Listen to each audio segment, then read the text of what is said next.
Oswald's creation and early Disney era. Oswald the Lucky Rabbit was created in 1927 as Walt Disney's replacement for the Alice Comedies series, which had begun to wane in popularity after several years of production. Walt Disney felt that the repetitive nature of the Alice series, which combined live-action footage with animated characters, was severely hampering his creativity and ability to grow as an animator and storyteller. He desperately wanted to start fresh with an all-new, all-cartoon series featuring entirely original animated characters. During this period, the Disney studio did not have its own distribution network and routinely produced animation content for other distributors and major studios. Oswald was created specifically by Walt Disney and his chief animator Ub Iwerks for their distributor Charles Mintz, who would then sell the completed series to Universal Studios. Universal was eager to enter the rapidly growing cartoon short business and compete directly with other major studios producing animated entertainment for theatrical release. Walt and Ub deliberately chose to create a rabbit character for several practical animation reasons. Rabbits allowed for extremely stretchy, exaggerated movements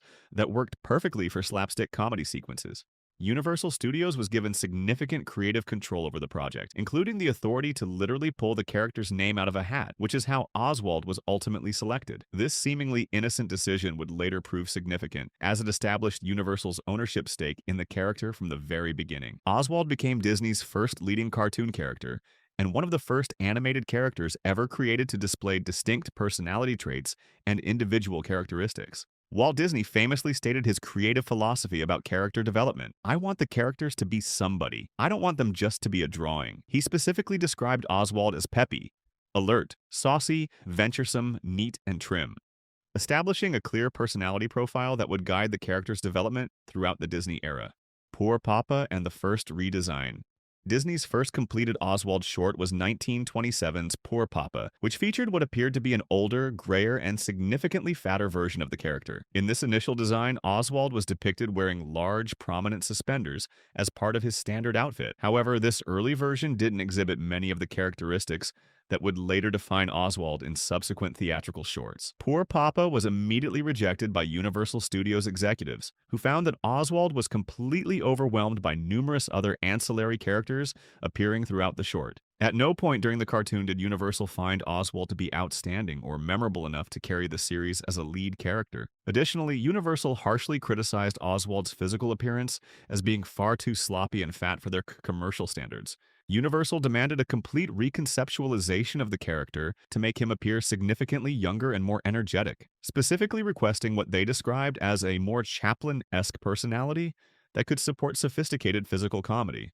They were also extremely displeased with the short's overall messy, rushed, and unprofessional appearance that failed to meet their theatrical distribution standards. Walt Disney would later apologize profusely for the substandard work in a detailed telegram to Charles Mintz, stating, "I am sorry that the first Oswald was such a keen disappointment to everyone, but I am not exactly surprised as I was disappointed in it myself. This was not through a result of any indifference or slackness on my part, but seemingly a wrong slant on it." Despite being the first Oswald cartoon created, Poor Papa would not be released to theaters until the following year as the 21st official Oswald short, after Disney had successfully established the character's proper design and personality. Trolley Troubles and the Successful Formula. Following Universal's detailed advice and criticism, Walt Disney and Ub Iwerks completely redesigned their character for the second Oswald short, Trolley Troubles. The new Oswald became significantly thinner, younger, and much more lovable, taking on a cheerfully mischievous personality that perfectly allowed for Charlie Chaplin-inspired physical comedy to be utilized effectively throughout each cartoon. The character also became notably more adventurous and daring, with heavy creative inspiration drawn from Douglas Fairbanks, who was the world's most popular action star at the time. The animation quality of Trolley Troubles was dramatically superior to Poor Papa, featuring much more sophisticated artistic style and intricate detail throughout every scene. With the Oswald shorts, Walt Disney wanted to achieve something that had never really been accomplished in cartoon animation before. He wanted to emulate real live-action films by experimenting with dynamic camera angles, special effects, and implementing proper filmic editing styles that would create a truly cinematic experience for audiences. Universal Studios was extremely pleased with the impressive results of this complete redesign and new approach to cartoon production. Trolley Troubles was released to theaters with great audience and critical acclaim, making Oswald the first major commercial hit for the Disney studio and establishing a character that would go on to rival even Felix the Cat, the biggest animated star of the era. The success was so significant and immediate that Disney was able to expand their animation team substantially, and Universal began requesting a brand new Oswald short every 2 weeks to meet growing audience demand. Costume evolution and character development. The fourth produced Oswald short, Oh Teacher, presented the character without his signature suspenders for the first time in the series. Instead of his previous outfit, Oswald was depicted wearing simply a pair of plain shorts, though many pieces of marketing material and promotional artwork would continue to show him in colored shorts rather than the black and white version seen in the actual theatrical cartoons. The animation style in Oh Teacher became even more refined and detailed than Trolley Troubles, showing Disney's rapidly improving technical skills. This particular short is especially worth noting as it marked the debut appearance of Oswald's first romantic love interest, a female rabbit character named Fanny. However, Fanny would appear in only 4 total Oswald shorts during the Disney era before being completely phased out of the series due to story considerations. In the following short, The Mechanical Cow, Oswald's design underwent another slight but significant change that would define his appearance. The character was made noticeably shorter with a much rounder belly, creating a more compact and visually appealing silhouette that was easier for animators to work with. His whiskers, which had appeared sporadically in previous shorts, were permanently removed from the design. This refined version would become Oswald's most recognizable and iconic Disney-era design. While The Banker's Daughter remains a completely lost Oswald cartoon, like many animation shorts from this time period, it is definitely worth mentioning as the cartoon that marked the first appearance of Oswald's second and much more significant love interest, Hortensia the cat. Hortensia was specifically introduced to replace Fanny, who was being entirely phased out of the series. This character would become far more important to Oswald's overall mythology and would appear in many more cartoons than Fanny ever did. Final Disney design and the Mintz betrayal. By 1928's Bright Lights, Oswald had once again become shorter and rounder, developing what would become his final and most polished Disney-era appearance. He was given a much more emotive facial design that even appeared to suggest eyebrows, allowing for significantly greater emotional expression and personality to shine through in his animation. This design represented the culmination of nearly a year of constant experimentation and careful refinement by Disney's artists. This final Disney design would be consistently maintained and continued through all of the remaining 10 Disney-produced Oswald shorts, even though his earlier, less refined original design continued to be used on title cards and various promotional materials. 6 Disney-era Oswald shorts remain completely lost to this day, while several others remain incomplete, making this particular period of animation history extremely precious for what manages to survive. By late 1928, Walt Disney caught wind that Charles Mintz had apparently been going behind his back to secretly hire away his best animators to work at a new animation studio that Mintz was establishing. Worried that Mintz was planning a complete coup and wouldn't renew his contract for the successful Oswald series, Walt desperately attempted to shop the series around to other major studios as leverage in upcoming contract negotiations. However, Disney soon discovered a completely crushing reality. By the specific terms of his original contract with Universal Studios, he didn't actually own the Oswald series or even the character himself. Universal Studios held complete legal ownership of both the character and the entire series, leaving Walt with absolutely no legal recourse or bargaining power whatsoever. This devastating revelation would fundamentally change how Walt approached character creation and ownership rights for the rest of his entire career. Mickey's creation and transition to Universal. Feeling completely betrayed and incredibly hurt by Mintz's calculated blindside, both Walt Disney and OB Works decided to transform their terrible defeat into ultimate victory. Working in complete secrecy, they put their creative heads together and began intensive brainstorming sessions to develop a brand new character behind closed doors, one which Walt would make absolutely certain he owned the complete legal rights to from day one.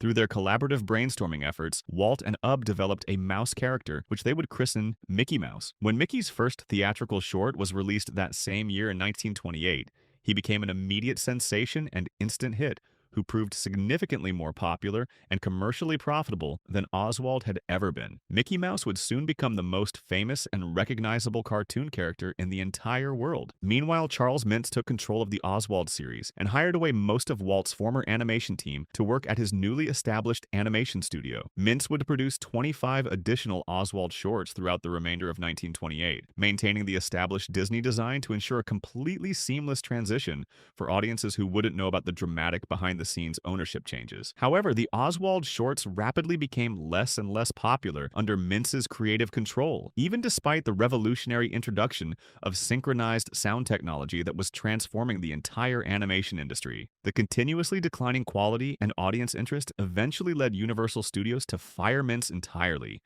and move all Oswald production directly to their own studio backlot for complete creative control. Walter Lantz, era and design changes. Universal head Carl Laemmle handed control of the Oswald series over to animator and former Oswald director Walter Lantz, allegedly after losing a wager to him in a game of poker, though this colorful story may be apocryphal. Among the talented animators who had worked on Oswald after the Disney transition were Friz Freleng, Hugh Harman, and Rudolf Ising, who would later achieve great success creating the Looney Tunes series at Warner Brothers Animation. Walter Lantz's first Oswald short was 1929's Race Riot, which presented Oswald drawn in essentially the same classic Disney design that audiences had become familiar with.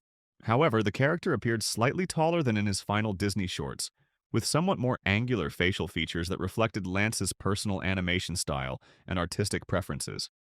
Oswald's first color appearance occurred as a brief cameo in the 1929 Technicolor extravaganza film King of Jazz, where he appeared wearing his characteristic blue shorts.